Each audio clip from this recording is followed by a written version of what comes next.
ৰাজ্যিক বিজেপিৰ সভাপতি আৰু সাংসদ দৰং ওদালগুৰিৰ সাংসদ অসম ৰাজ্যিক বিজেপিৰ সভাপতি দিলীপ শইকীয়া ডাঙৰীয়াই এটা মন্তব্য প্ৰদান কৰিছিল।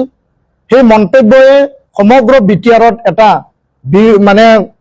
এটা ষ্ট্ৰং এটা ৰিয়েকশ্যন সৃষ্টি কৰিছে, কিয়নো তেওঁ নিজৰ বক্তব্য প্ৰদান কৰিছিল যে এটা ঠাইত 6 শিডিউল আৰু ট্ৰাইবেল বেলেঞ্চ ব্লক একেলগে থাকিব নোৱাৰে। তো এই কথাটো নিখিল বড়ো ছাত্ৰ সন্থাই আমি স্পষ্ট ভাষাৰে ক'ব বিচাৰিছোঁ, ট্ৰাইবেল বেলেঞ্চ ব্লক আৰু 6 শিডিউলক লৈ পেলাই নিখিল বড়ো ছাত্ৰ সন্থাই কেতিয়াও আমি আপোচ নকৰোঁ, কিয়নো বিটিআৰত ট্ৰাইবেলৰ অধিকাৰ আৰু নন ট্ৰাইবেলৰ অধিকাৰ 2003 যি চুক্তি হৈছিল ইয়াত ক্লিয়াৰকৈ সন্নিৱিষ্ট কৰা হৈছে। 30টা ট্ৰাইবেলৰ কাৰণে ৰিজাৰ্ভ, 5টা আনৰিজাৰ্ভ আৰু 5টা হ'ল জেনেৰেলৰ কাৰণে এইটো ৰিজাৰ্ভ কৰা হৈছে। আৰু 19টাকে ট্ৰাইবেল বেলেঞ্চ ব্লকক সামৰি পেলাইহে এই অঞ্চলত ট্ৰাইবেল মানুহ থাকেই, ট্ৰাইবেলৰ ভূমি, সেই হিচাপে ইয়াত 6 শিডিউল ক্ৰিয়েশ্যন কৰা হৈছে। এফচু BLT NDB 5000 শ্বহীদৰ বিনিময়ত এটা ৰক্তাক্ত পৰিৱেশৰ বিনিময়ত ইয়াত 6 শিডিউল এটা তৈয়াৰ কৰা হৈছে, এটা ব্যৱস্থা ক্ৰিয়েশ্যন কৰা হৈছে। আৰু ইয়াৰ কাৰণে ট্ৰাইবেল বেলেঞ্চ ব্লকত প্ৰটেক্টেড ক্লাছ বিভিন্ন জনগোষ্ঠী সুৰক্ষিত শ্ৰেণীক ৰখা হৈছে, তেওঁলোকে মাটি কিনা বেচা চব কৰিব পাৰে।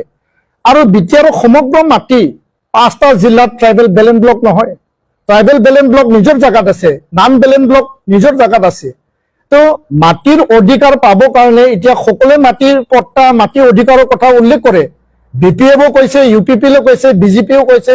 আমাৰ কথাটো হ'ল স্পষ্ট যে চৰকাৰে নিজৰ নীতি আৰু নিজৰ যি এটা ছিষ্টেমৰ আধাৰত মাটিৰ অধিকাৰ দিয়াটো যুক্তি সহকাৰে তেওঁলোকে দিব লাগে।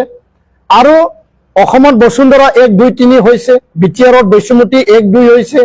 প্ৰমোদ বড়ো ডাঙৰীয়াই কৈছে যে আমি বহুত মাটি দিলোঁ, হাগ্ৰামা মহিলাৰী ডাঙৰীয়াও কৈছে যে মই আৰু চৰকাৰত আহিলে মাটি দিম, BJPও কৈছে আমি মাটিৰ অধিকাৰ দিম। আমাৰ ক'ব লগা নাই, নিয়মৰ আধাৰত, ব্যৱস্থাৰ আধাৰত, আইনৰ আধাৰত মাটিৰ অধিকাৰ দিয়ক আৰু মাটিৰ অধিকাৰ পোৱাটো আমি বিচাৰোঁ, আমি বিৰোধিতা কৰা নাই। কিন্তু বেলেঞ্চ ব্লকৰ আইন, নন বেলেঞ্চ ব্লক এইটো সুকীয়াকৈ হ'ব, তাত মাটিৰ অধিকাৰ পাওক। তো এই কথাটো লৈ পেলাই যাহাতে যি এটা দীৰ্ঘ আন্দোলনৰ পিছত যি অধিকাৰ এটা পালোঁ, সেই অধিকাৰটো আৰু এই যে আমাৰ যি ছিষ্টেম যি আইনৰ আধাৰত সেই অধিকাৰটো দিয়া হৈছে, কোনো কাৰণত যাতে ইয়াত আঘাত দিয়া নহয়, সেই কথাটো নজৰ ৰাখি পেলাই মই দিলীপ শইকীয়া ডাঙৰীয়াক অনুৰোধ জনাইছোঁ, যাতে কোনো কাৰণত আহ্বান জনাইছোঁ, কোনো কাৰণত যাতে তেনেকুৱা আৰু দ্বিতীয় কথা তেখেতৰ পৰা যাতে নোলায়, ইয়াৰ কাৰণে আমি তেখেতক আহ্বান জনাইছোঁ।